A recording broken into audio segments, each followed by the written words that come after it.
The Bible is for me. Oh, hey there. Hi there. Ho there. I'm right here. Oh, they, them. Them. They, them. There. There. That farmhouse. There. Hi, Hey, welcome everybody. I'm Tim. I'm Anthony. It's nice to see you. It's so good. You look great. Can I say that?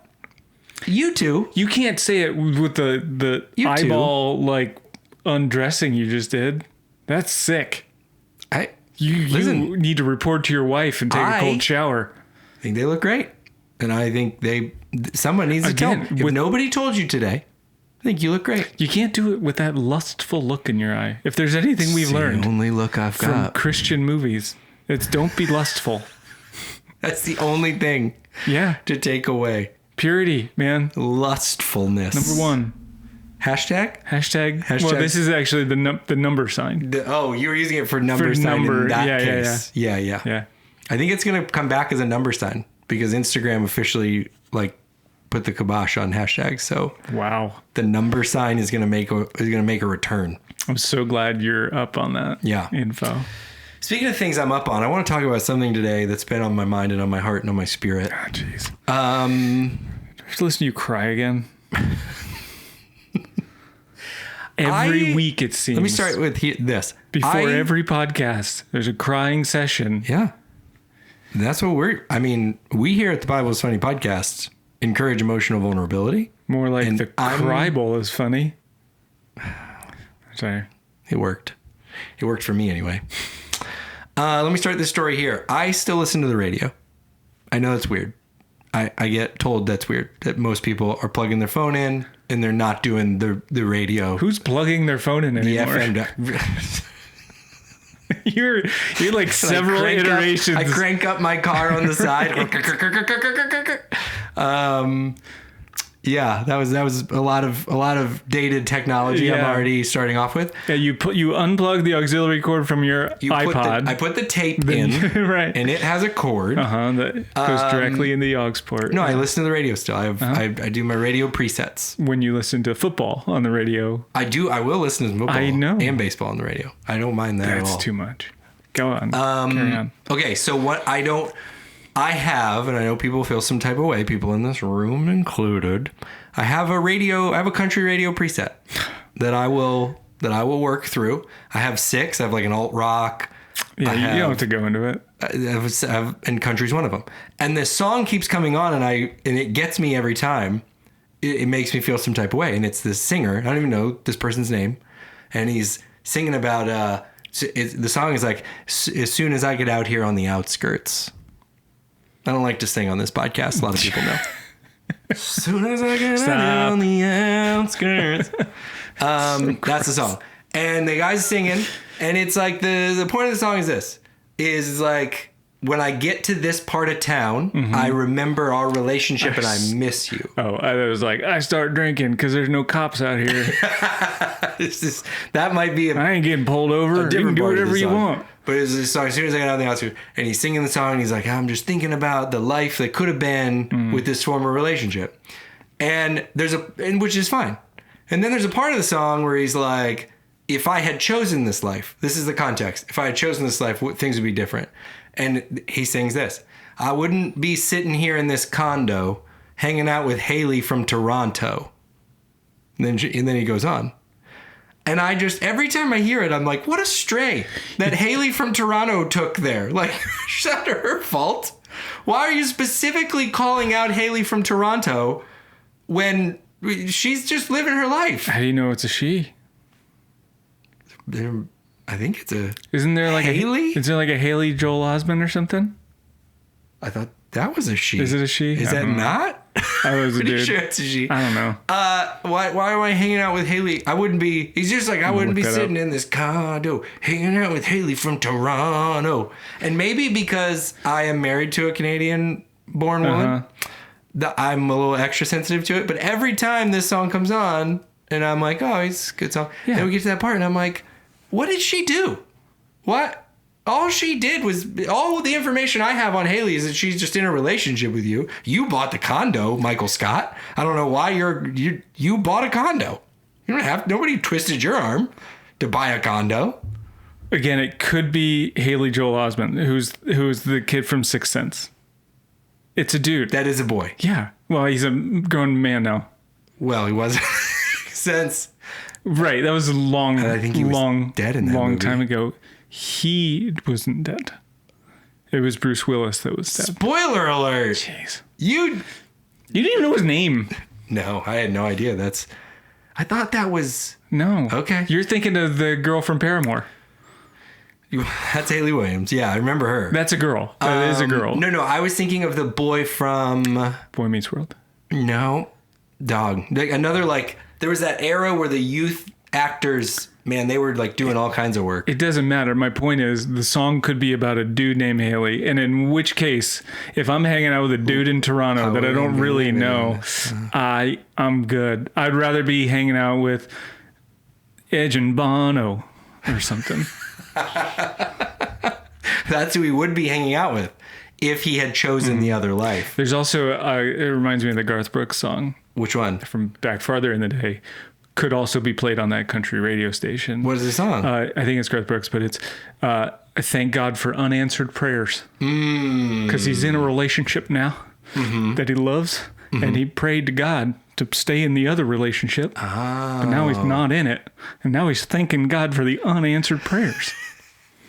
Because now he got with something even better than he ever wanted. See, now I even, honestly, whatever Haley from Toronto, if Haley is a gentleman, I'm thinking, you're still kind of a punk. Because Haley from Toronto is like, man, you know, life's been tough, but I'm living with my best friend. What if Haley from Toronto is like the real estate agent that's trying to sell him the condo because he's downsized from this divorce that he had that he didn't want to go through? He wasn't divorced. And he got into a terrible relationship. Well, how do we know any of this? Haley from Toronto could be like the last. It's not Haley's fault that Haley is like selling his condo. Maybe that's why he's hanging out there. Okay. He's selling it for financial reasons. That is a scenario that I would allow. If he was like, now I gotta live in I still don't know why you're mad at condos. He just come across as whiny to me. He's mad about the circumstances. He's not taking it on And this on is Haley. a theme I did not Also, want to talk why am I about defending this for this too long. stupid I don't know, thing? but you're coming in strong and hot per usual. This is also a theme that it kind of irks me about these songs. There's these songs where like country guys will sing about love's gone by and kind of like downplay their current life and situation. Yeah. And they're like, remember when we were, what's this other one I'm trying to think of? Like, it's like you can straighten out your accent in the city. And he's just thinking about how like he and her were together when she was really young, and now she's like grown and married to somebody else and living her life. And he's like, but still remember. And I'm like, I think this reads creepy to me. This is like, as maybe it's because I'm in the married guy in this story. Yeah. And I'm like, if my wife's like first boyfriend was like really romanticizing their 15-year-old, which that doesn't even count because we were dating. When we were 15. Right. But this like, is my point. So it doesn't really fall. You've been married since you were 15. Yeah, right. So it's a little different. But I'm just saying, that would be my closest proxy in the scenario. Is like I'm the married guy, and it's like stop talking about how great it was to date my wife when she was in high school. We're grown with 3 kids. Can you drop this, please? Sounds like you're a little insecure. I don't. You're not really solid in your relationship. Guy's all like covered in Cheeto puffs. He's like, hey, Jessica, remember from sophomore year? You remember? No, I haven't thought about you in forever. Why are you singing songs about me? No, is it? I think you have some stuff to work out yourself. Remember it was awesome? This is more about you than it is about this guy. I don't like it. If she's married and has kids and is living somewhere else, like let it. Yes, he said in the second song I'm now referring, he specifically is like, you got married to some architect and you're living in this beautiful house. And he's like, but remember? And that just gives me the creeps a little bit. I'm like, you need to let it. What if she's a country writer and she's writing a similar song about him though? Now that's the beginnings of a Hallmark movie. Sliding Doors, man. Called Sliding Doors. Working title. In theaters. We'll keep working on the title. There's already one of those. There's a movie. Oh my gosh. I have to catch you up on everything. I don't know Garth Brooks Sandra songs. Bullock. or movies. Welcome to the Bible's Funny podcast, where we dissect country music and the Bible. Today we're going to read Exodus 29 and 30. Tim, tell the people how equipped we are to do this work. Oh, not at all. Not Honestly, at all. if you're trying to get anything out of this, like in an important way, don't. We did the thing is we did the reading for you, so you don't have to. You can just hear us kind of do a Cliff's Notes version of it. Sure. But yeah, don't do anything with this information. This isn't helpful, right?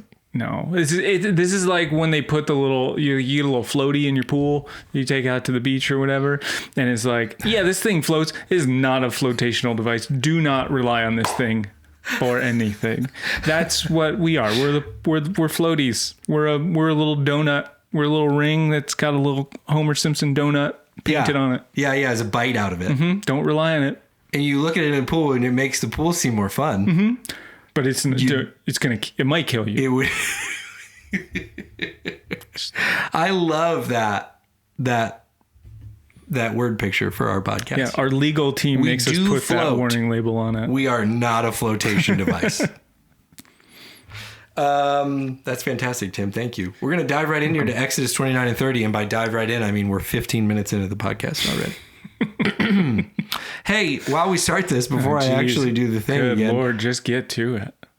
Can you believe we just did our first Florida Tortoise show? I can. It was so fun, the one that we did. I did. I remember every bit of it. We did it. And we loved it. So well. They were awesome. We're recording this before our first one, but it will release after our first one. Yeah. So you can still catch us in Tampa and Orlando. Jacksonville, preemptively, we already had it. We had a great time. I'm confident to say that now. Mm-hmm. We really enjoyed our time in Jacksonville. Tampa this week, Orlando next week. Mm-hmm. Come check it out. Back to business. Exodus 29. This is what you are to do to consecrate them, so they may serve me as priests. Take a young bull and 2 rams without defect, and from the finest wheat flour make round loaves without yeast, thick loaves without yeast, and with olive oil mixed in, and thin loaves without yeast, and brushed with olive oil. Can we just... I want to go back to like the without defect kind of statement about the bulls. Like, how picky are they? And are there like rules to that? I feel like there has to be. Oh, there's definitely something. Yeah, because like they smell. I would call that kind of a defect. Like, there's no way they're like all their eyelashes are perfect and manicured, and they've got like little hooves that need to be scraped down or something. Like, what constitutes a defect there? So you're saying you walk out and look at a bull, and to you it's perfect. I know. I set my standards way low. Or yeah, I guess. Yeah, it's perfect enough for me. Like, but if you were like a really sentimental bull farmer, and you bring like I'm like, this. I love this bull. This bull is perfect enough. It's so sweet. This bull is so sweet. And I hand it over to be sacrificed, and someone's like, no, this is a super defected bull. Right. And you're like, what? I love that bull. He's got some stomach issues, but besides that,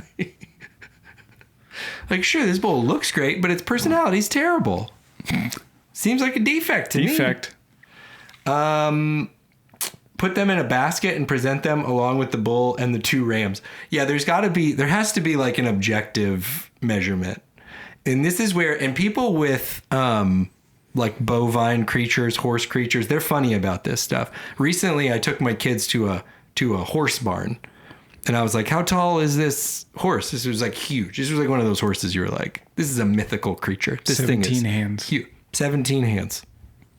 What? Was that real? I don't know, it was 17, but it was a number of hands. And I was like, okay, what's that about? And they were like, well, it's hands, it's about this many inches, and we only measure up to the shoulder. Yeah. How do you not know this? Wait, there's a whole head why are we not measuring that? Well, the head goes up and down. Like, straighten it out and measure it. No, you tell it to, then you go by the nose or the top of the ears. Come on, there's got to be a standard. Looking forward. No, what if we measured humans? We're just like, he's because we look forward. But have them stand up straight. Okay, but if you put your head like this, that's why the doctor said... Right, but when you were a kid, you tried to, because you were like, that top of my head, it goes a little higher. It's just like, why are you guys, with your system, that you're not... They're like soccer timekeepers. I'm not saying there shouldn't be a system. I'm just saying I don't know how picky they are. I don't know what the system was. And I'm saying people in this arena historically, I don't think we can trust them. Just like soccer timekeepers. Everybody else has figured out, ball went out of bounds, stop the clock. Not us. Ball, they just keep running the time. 7 minutes left. And then towards the end, we go on vibes and we figure out how much time is left. Why? It's a clock. It works. You just stop it. Nah. Then bring Aaron and his sons to the entrance to the tent of meeting and wash them with water. Take the garments and dress Aaron with the tunic, the robe of the ephod itself, and the breastpiece. Fasten the ephod on him by its skillfully woven waistband. A couple things there. The way I read verse 5, take the garments and dress Aaron. I feel like Moses, like walking in like I do my kids before church. Like, okay, arms up. Arms up. Like, and then you just set them. It's because Aaron, the first 4 times he put it on backward. It had to be. Aaron. You got to go dress him, man. You got to go dress him. He can't come. I didn't immediately like eviscerate him when he walked in with it backwards the first time, but I can't promise what happens the second time. Moses is like, if you keep putting this tunic on backward, I'm going to send you back to youth pastor. You're getting demoted. Middle priest is what that's called in the olden days. High priest is where Aaron's sitting right now. I also, end of 5, I had a note, because it's specified the skillfully woven waistband. Which made me think, was there a second waistband that you had to kind of like differentiate? Why did we have I think the waistband manufacturer got their little note in there.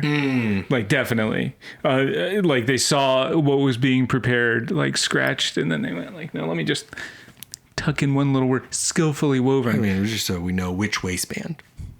And then all of a sudden this person is immortalized. Yeah. Verse 6, put the turban on his head and attach the sacred emblem to the turban. Take the anointing oil and anoint him by pouring it on his head. Bring his sons and dress them in tunics and fasten caps on them. Then tie sashes on Aaron and his sons. The priesthood is theirs by a lasting ordinance. Then you shall ordain Aaron and his sons. This reminds me of, like, I think how I imagine, like, you dressing up your kids for Halloween, because you've done this historically for a long time. Yes. And I have to imagine that a couple of those years, your kids were not as into it as you were. Right. And it's always like, we do really elaborate Halloween costumes as a family. Like, we start planning in the summer and we really try to do it right. And it's such a juxtaposition the day of like, it's a fun holiday.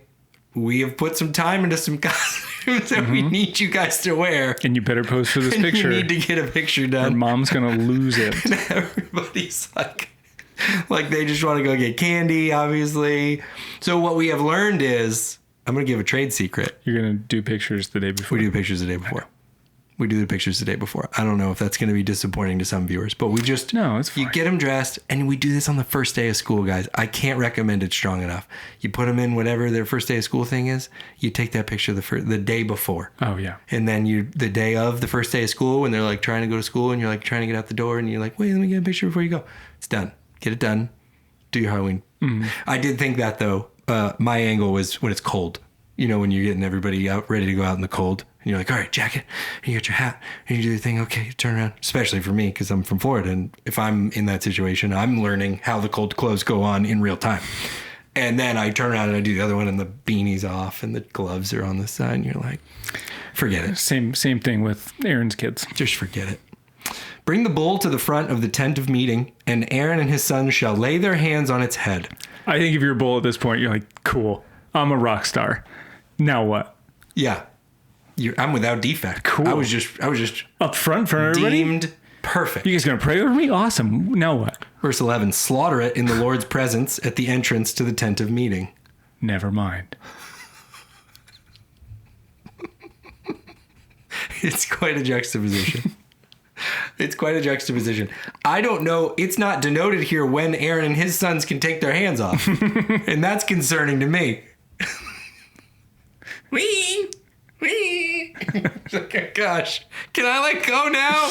With how much blood is described later on, spoiler alert, there's some blood. Yeah. I think it wouldn't matter if they have their hands on the thing or not. There's descriptions of them like flicking blood onto the altar and back on each other and spraying each other with blood hoses. It's pretty gross. So Aaron has got Aaron and his sons they're all dolled up, and they put their hands on this bull, and then the bull is slaughtered. And so, yeah, it is. I hate to double down on that, but truly, the bull feeling pretty good. It was just declared a perfect bull, and then some people are petting it. Oh, that's cool. Give him my ear here. Things took an immediate turn for the worse. Verse 12, take some of the bull's blood and put it on the horns of the altar with your finger. That seems too soon with the horns and the bull, right? Pour out the rest of it at the base of the altar. Then take all the fat on the internal organs, the long lobe of the liver and both kidneys with the fat on them, and burn them on the altar. I'm just wondering, if you're Moses here and you're in charge of this whole operation, are you familiar with what a bull kidney? Do you know what you're in there sort of looking for? I mean, is it like a school hard knocks, man? Middle school frog dissection You're class? You're gonna learn fast. In fact, you're probably one of the first people to name it. Hey God, what does a bull kidney look like? I don't know that your hands you're in there and you're like, oh, that's the heart. Now you got to get in there, bud. I guess I'll put that back down. But burn the bull's flesh and its hide and its intestines outside the camp. It is a sin offering. Take one of the rams, and Aaron and his sons shall lay their hands on its head. Slaughter it and take the blood and splash it against the sides of the altar. Again, we're not denoted when they get to take their hands off. And I bet you Aaron and his family were not encouraged to pet any animals. No. I bet all the animals are, don't you touch me. I'm good. I've seen how this goes. Oh, is this your dog? No. Runs away. What a curse. Take one of the rams, slaughter it and take the blood and splash it against the sides of the altar. Cut the ram into pieces and wash the internal organs and the legs, putting them with the head and the other pieces. Then burn the entire ram on the altar. It is a burnt offering to the Lord, a pleasing aroma, a food offering presented to the Lord. I'm not entirely on board with it being a pleasing aroma. Yeah. Like if you got like hair in there. Now, if we're talking like goat burgers on the Barbie. Sure. Yeah. Yeah, I'm sure. That's probably going to smell real nice. There's a way to do that. Yeah. I bet that's good. When like... Plus we got like olive oil bread nearby. Like this is... Oh, yeah. Honestly, it sounded pretty good. The bread basket was a great start. Yeah. But like... I thought the bowls were in the basket with the bread. That's what it says. That sounds right. If you are... Like, I don't know. I've just been picturing these as we've been going through it. And I'm like, how many times Moses is so covered in blood? And I don't know why. I've just never thought of that before. But he is, I mean, he has to go in. I'm sorry if there are young ones in the car. He has to get the internal organs out of a bull's a big creature. This isn't, this is not your frog dissection. And more so, I think. You've got instructions to like spray blood on the altar.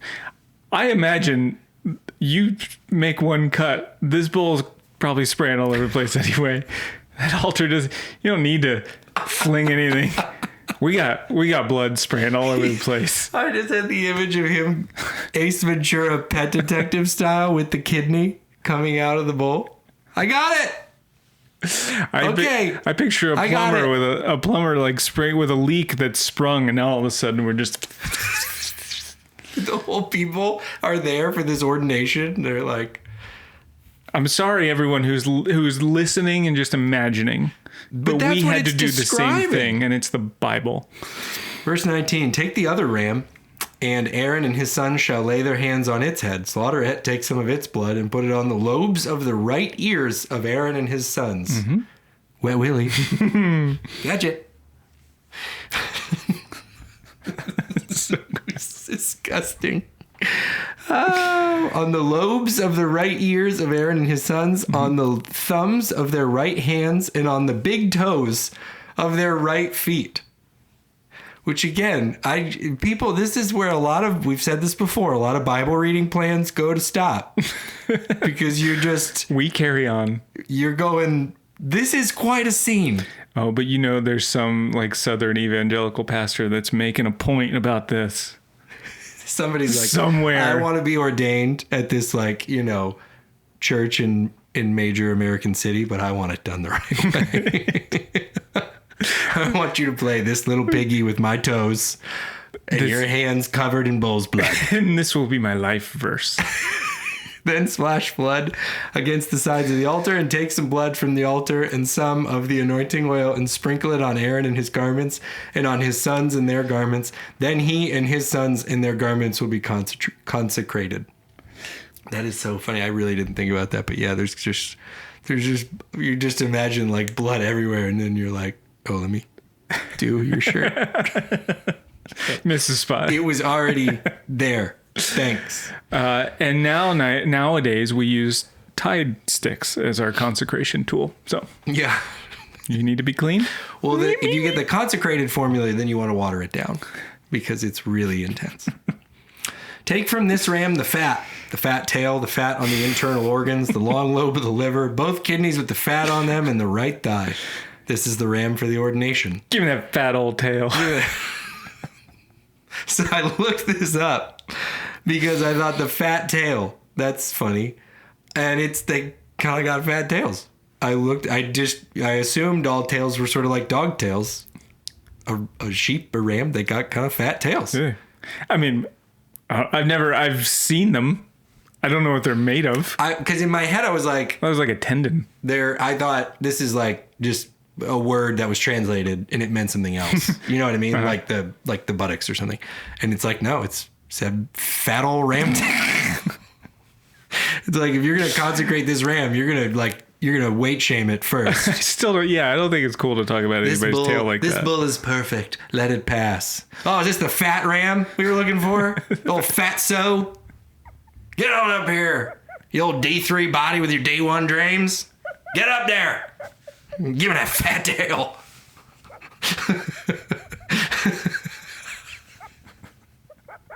The character would have loved this ceremony. You old cheesecake ram. What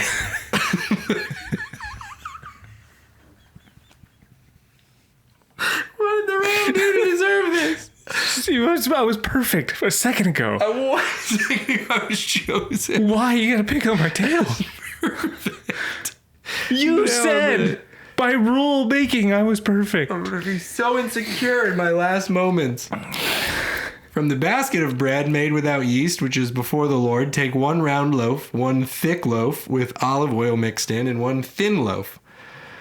Put all these in the hands of Aaron and his put all these in the hands of Aaron and his sons, and have them wave them before the Lord as a wave offering.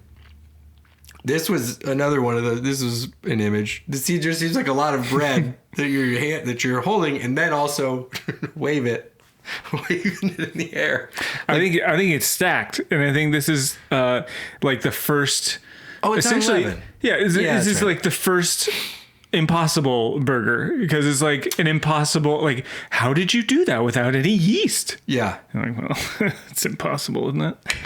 It's good. And you just got stacks of bread, and then you wave it. And you wave it. God. It has to be waved. Oh my God. Yeah, and him and his family to do the wave with it. Everybody back and forth 7 times. Then take them from their hands and burn them on the altar, along with the burnt offering for a pleasing aroma to the Lord, a food offering presented to the Lord. After you take the breast of the ram for Aaron's ordination, wave it before the Lord as a wave offering, and it will be your share. Mm-hmm. This is where I feel like maybe there was like a splash zone where you like take this freshly removed hunk of ram flesh and you're like waving it. People in the front are like, okay. Like at a Gallagher concert, you gotta pull up the plastic. You got it. There's a handful of people listening to this podcast that got that Gallagher reference. Yes. And I don't think you were one of them. Sorry, I didn't mean to call you out on that. Gallagher's is a pumpkin patch in St. Petersburg. You know? Joke's on you, pal. No, he was the dude that used to smash watermelons on stage. I know who Gallagher is. There's only been one pumpkin or watermelon smasher, I think. Consecrate. I never saw him though. Full disclosure. I just always like knew the idea of Gallagher more than like the person. You know what I mean? Consecrate those parts of the ordination ram that belonged to Aaron and his sons, the breast that was waved and the thigh that was presented. The breast and the thigh, just like the chicken. Mm-hmm. Apparently the chicken and the ram, very similar biologically, because those are the best and eaten parts. If I've said it once, I've said it 1,000 times. Wave the breast, present the thigh. Wave the breast, present the thigh. That's how I live my life. Putting that in the shirt idea note. This is always to be the perpetual share from the Israelites for Aaron and his sons. It is the contribution the Israelites are to make to the Lord from their fellowship offerings. Aaron's sacred garments will belong to his descendants so that they can be anointed and ordained in them. The son who succeeds him as priest and comes to the tent of meeting to minister in the holy place is to wear them 7 days. I wonder if they could get the blood out. Yeah, I feel like they probably haven't washed out the original ram's blood here. So you're just putting on this filthy ram blood caked garment on again and again. For 7 days. Mm-hmm. For 7 days. Mm-hmm. Take the ram for the ordination and cook the meat in a sacred place at the entrance to the tent of meeting. Aaron and his sons are to eat the meat of the ram and the bread that is in the basket. The tent of meeting? Hey, ho. Hey. Come on. Ho. At the entrance to the tent of meeting, Aaron and his sons are to eat the meat of the ram. They are to eat these offerings by which atonement was made for their ordination and consecration, but no one else may eat them because they are sacred. And if any of the meat of the ordination ram or any bread is left over till morning, burn it up. It must not be eaten because it is sacred. I'm a believer that there are certainly some foods that get better as leftovers. And I don't know if that's a controversial take. I don't want to say I prefer. Yeah. I think lasagna is great day of, very good the next day. Very good. Sort of like something magic happens there. Mm-hmm. Chili is another one. Chili, very good the next day. There's some foods that are really good day of and they shouldn't be eaten as leftovers because they're not right. Mm-hmm. And if I was a more prepared podcaster, I'd have an example. But I don't. All of them. Mac and cheese. Oh, mac and cheese is terrible the next day. Yeah, I know. Every food is. We do the Auntie-Anne's. Which one's the pretzel? That's the pretzel one. Annie's. We do the Annie's mac and cheese. That sucker, when you make it, I've never once made it and not been like, I gotta eat some. This is so looks so good. And it's like an hour later, I'm like, day 2, it's flipping you the bird. Cast it away from me. Out. I never want to see it again. Mm-hmm. Do for Aaron and his sons everything I have commanded you, taking 7 days to ordain them. Sacrifice a bull each day as a sin offering to make atonement. Purify the altar by making atonement for it and anoint it to consecrate it. For 7 days, make atonement for the altar and consecrate it. Then the altar will be most holy, and whatever touches it will be holy. This is what you are to offer on the altar regularly each day. 2 lambs, a year old, offer one in the morning and the other at twilight. With the first lamb, offer 1/10 of an ephah of the finest flour mixed with 1/4 of a hin of oil from pressed olives and 1/4 of a hin of wine as a drink offering. Sacrifice the other lamb at twilight with the same grain offering and its drink offering as in the morning. A pleasing aroma, a food offering presented to the Lord. It already smells good to me. Yeah, it does. That bit sounds a lot. This part sounds a lot more better, pleasant. Yeah. For the generations to come, this burnt offering is to be made regularly at the entrance to the tent of meeting before the Lord. There I will meet you and speak to you. There also I will meet with the Israelites, and the place will be consecrated by my glory. In my holy quest to be more God-like myself, sure. I will also say, if you make food, I'll come meet you there. I'll show up. There I will be. There I shall be in your presence with you forever and ever. Amen. Just if it can be like burgers or pizza, maybe have a little salad in there. It's fine. Just a little. You got a couple of things. You're not to like make whatever and I'll eat it. Right. Yeah. But if we're going like smash burgers, I'm kind of there all day. Yeah, we're there for the smash burgers. So I will consecrate the tent of meeting and the altar and will consecrate Aaron and his sons to serve me as priests. Then I will dwell among the Israelites and be their God. They will know that I am the Lord their God who brought them out of Egypt so that I may dwell among them. I am the Lord their God. If you didn't hear me the first time. Just a reminder. Mm-hmm. That's who's talking. Exodus 30. Here we Go. Make an altar of acacia wood for burning incense. It is to be square, a cubit long and a cubit wide, and 2 cubits high. Its horns of one piece with it. Overlay the top and all the sides and the horns with pure gold, and make a gold molding around it. Make 2 gold rings for the altar below the molding, 2 on each of the opposite sides to hold the poles used to carry it. Make the poles of acacia wood and overlay them with gold. Put the altar in front of the curtain that shields the ark of the covenant law before the atonement cover that is over the tablets of the covenant law, where I will meet with you. Did we already do that? All this stuff with the acacia wood? Yeah, and the incense and the gold and the rings and the poles. Oh yeah, we did do a lot of that. We did a lot of that. Can't we just reuse one of the other ones? Seems like a lot of work. Maybe somebody didn't do it. Maybe this is a second, like, per my last email, if someone could, with the acacia wood and the gold rings. The thing that I said before. Remember when I brought this up. The layering of 6 confused me personally.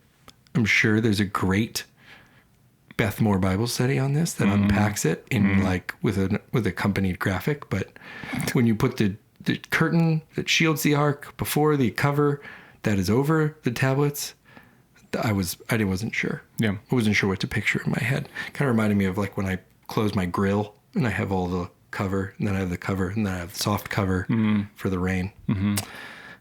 Aaron must burn incense on the altar every morning when he tends the lamps. He must burn incense again when he lights the lamps at twilight, so incense will burn regularly before the Lord for the generations to come. Do not offer on this altar any other incense or any burnt offering or grain offering, and do not pour a drink offering on it. Once a year, Aaron shall make atonement on its horns.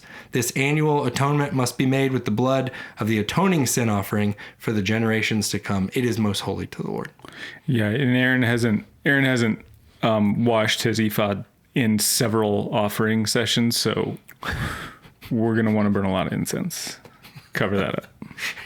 He stank. Crank that up. Crank that incense to 11.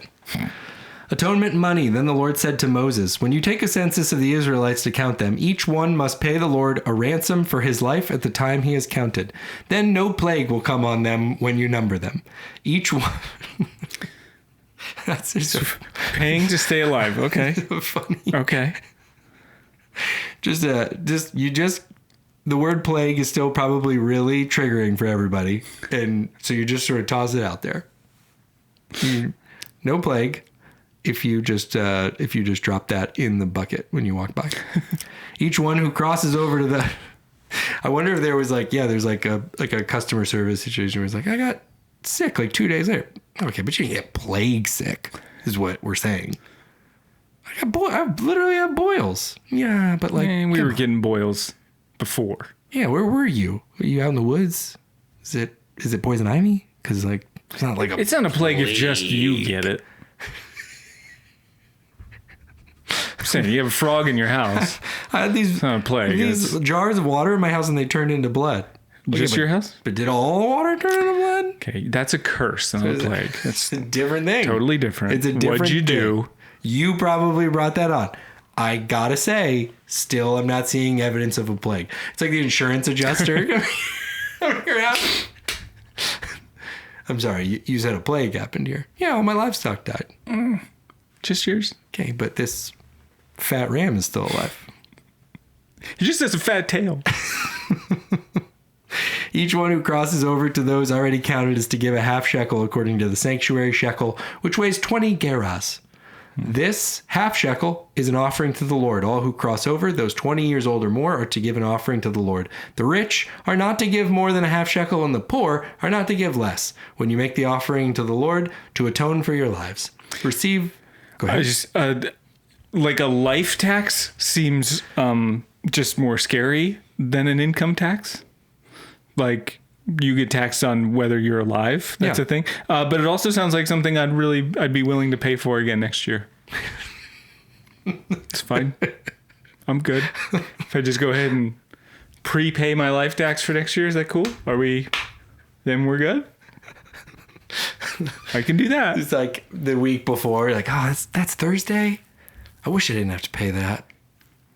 Do you? No, just... Do you wish you didn't have to pay that? That's fine. There's only one way. You don't have to pay that one. That's the one tax I'm okay with. You do like to pay that one, actually, because it means you're alive. The rich are not to give more than a half shekel, and the poor are not to give less. Receive the atonement money from the Israelites and use it for the service of the tent of meeting. It will be a memorial for the Israelites before the Lord, making atonement for your lives. I know how people work, and they generally have worked the same for all of time. So you're walking into the tent of meeting for your service on Sunday, going like, "Where does my life tax even go into in here? These seats are so uncomfortable. What am I even paying life tax for?" Just looking around. It's to keep making altars of acacia wood. Just more. Don't we have enough? Is it enough? Is it gold rings for the poles? We're paying Moses' salary. This is what we're doing with out of my life tax. The temple softball team loses again. What am I paying the life tax for? Well, they got to look good. They wear the jersey. Coaching. We need better coaches. Then the Lord said to Moses, "Make a bronze basin with its bronze stand for washing. Place it between the tent of meeting and the altar and put water in it.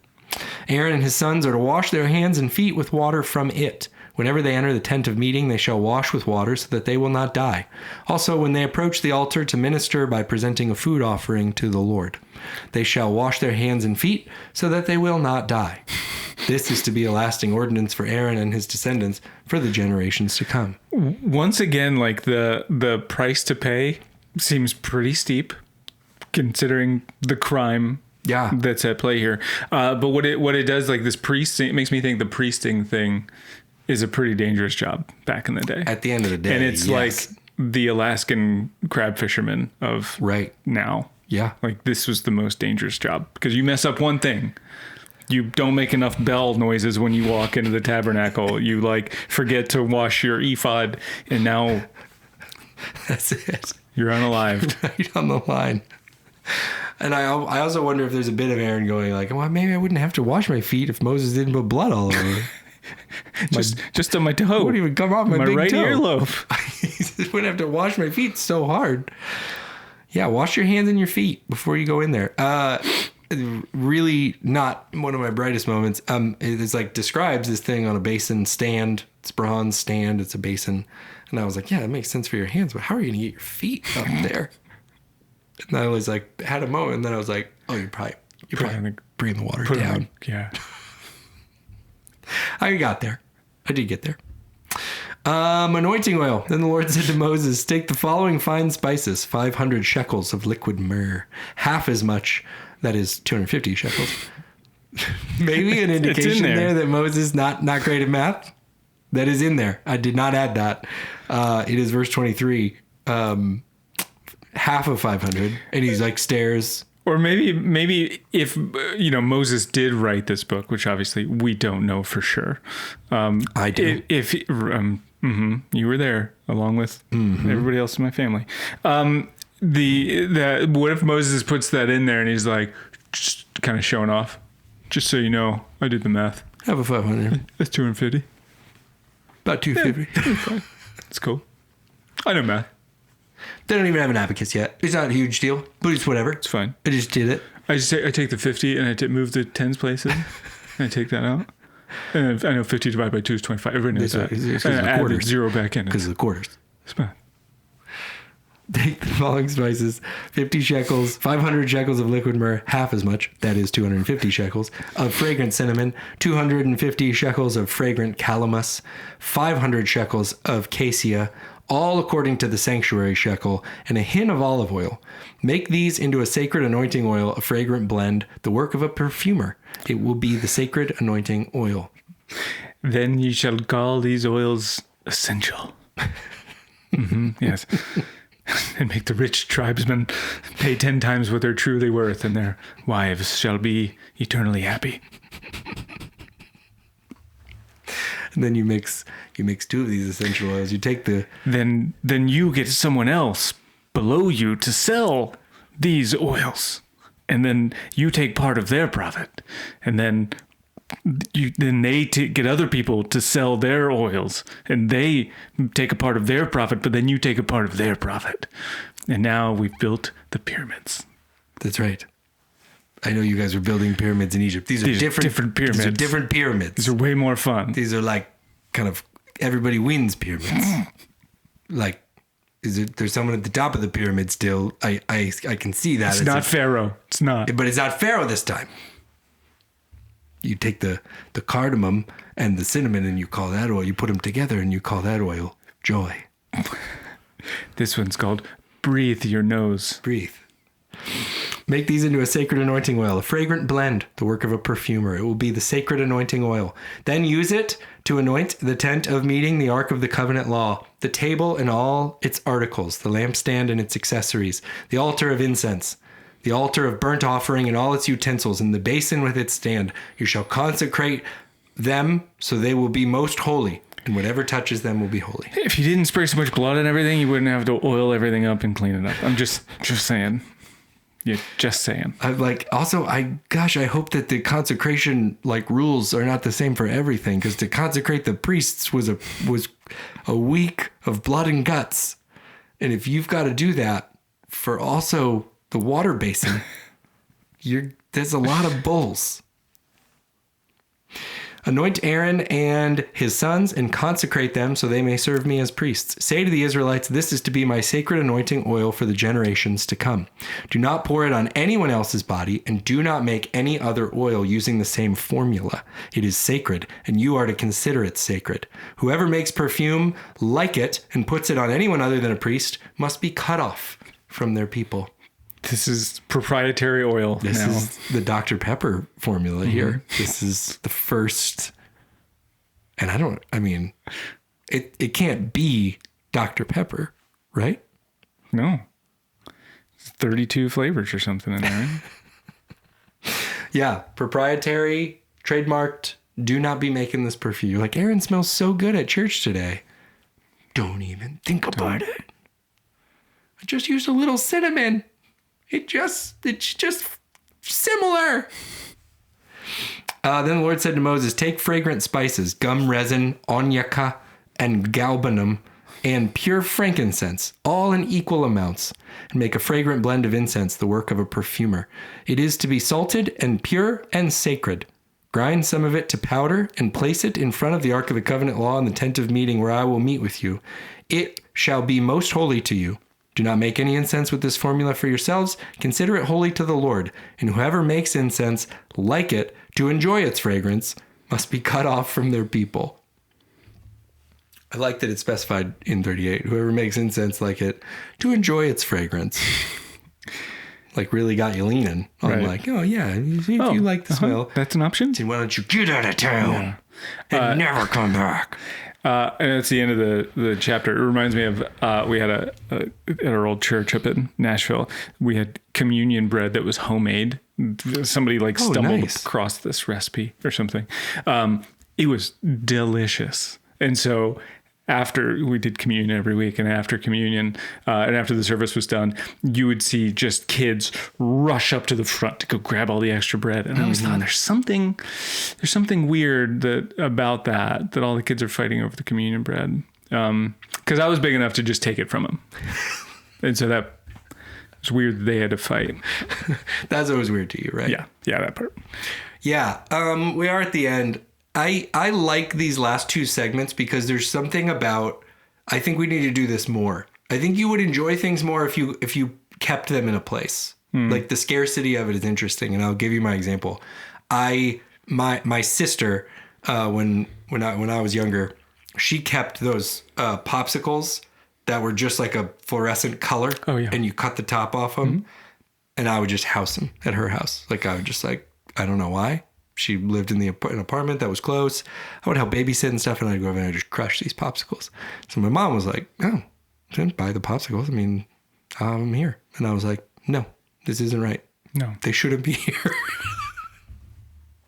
And I didn't know till now how biblical that feeling is. Yeah, you needed them to be scarce. You like something somewhere, and then you're like, oh, just get it at the house. Do you think you're not going to like it at the house? It sounds like a sermon, and I would like to encourage, if any listeners out there that is pastor, preacher, teacher of biblical things, if you can work one of our lessons into your sermon, the next teaching session you might have, I want to hear about it. I want to know. I would like to know how you twisted our words and made them into something important. Something really impactful for your, because that person listening is making an impact every Sunday, really teaching and guiding people. And Wednesday night and Sunday night, if they're really doing it the good old fashioned Southern Baptist way. Right. So yeah, that would feel good to know that we helped, we contributed. Yeah, I just want to know, what illustration did we help you with? But I'm gonna say my my thing I learned today was sometimes you need to keep things where they are. Sometimes you need to go that food, that smell, that whatever. Don't try to replicate it at home, because it's just not, you're kind of ruining it for everything. Now it's like not as special there, and you're at your house and you're like, well, this isn't great. So anyway, that's my thing. What do you got for a lesson for today? I learned, and I think this has to be true, that all the IKEA instructions we got for the tabernacle and all the accessories inside. Yeah. Plus all these like recipe ideas that we got about like making the lamb and the unleavened bread. This could have been the original inspiration for Pinterest. I'm just saying, somebody had to get the idea from somewhere. Was Pinterest God inspired? I don't know. Exodus is the biblical Pinterest. Yeah. It's just ideas, inspiration. Yeah. And you put it on your board and you put it in chapter 30. You're like, when I take apart a bowl, here's the parts I'm looking for. Read the caption for all the info. And it's somebody like dancing. Back when I was a kid, I used to cut bowls apart every day. Scroll. Just get to the recipe. My dad and I I don't care about what you and your dad did. I went to USF and studied literature. Don't go care. Bulls. Don't care. Scroll up, ad. Just tell us what we're here to know. Tell us what we're here to know. I hate that our options for that stuff right now is like that, where you're like, I gotta scroll. And then the ads are populating as you scroll. And you're like, oh good, I'm finally ready. And it's like, you book your next trip. Okay, I'm scrolling down again. Like, you haven't even loaded all the ads. This is how many ads are on this page. And whatever, get your bag, recipe, blog. I get it. But that's one option. And then the other option is this sort of like TikTok idea that's like wildly fast. It's like bowl, cake. Doesn't that look good? Did you make a cake out of a bowl? And you're like, a bowl. Where did this stuff go? Bowl. What do I do with the stuff? Can you do it slower? And it's like, no, that's not no. You get two choices. You can either read War and Peace to try to figure out how to make lemon bars, or you can watch a 8-second TikTok and try your best to sort of like screenshot and piece like your yarn board up. So there was a bowl and a spatula.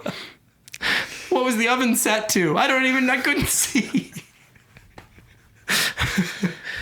And that's our thoughts, everyone. All right, Bible teachers, make that impactful for someone. Oh, thanks for following along on our Bible journey. Exodus 29 and 30 today. 2 chapters of the Bible you read. Good for you. You probably never read them before. Deep into Exodus.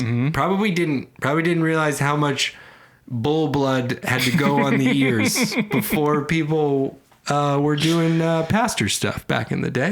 And now you know. You can bring it up with your friends. Now all you got to do is go online. Now you're a pastor.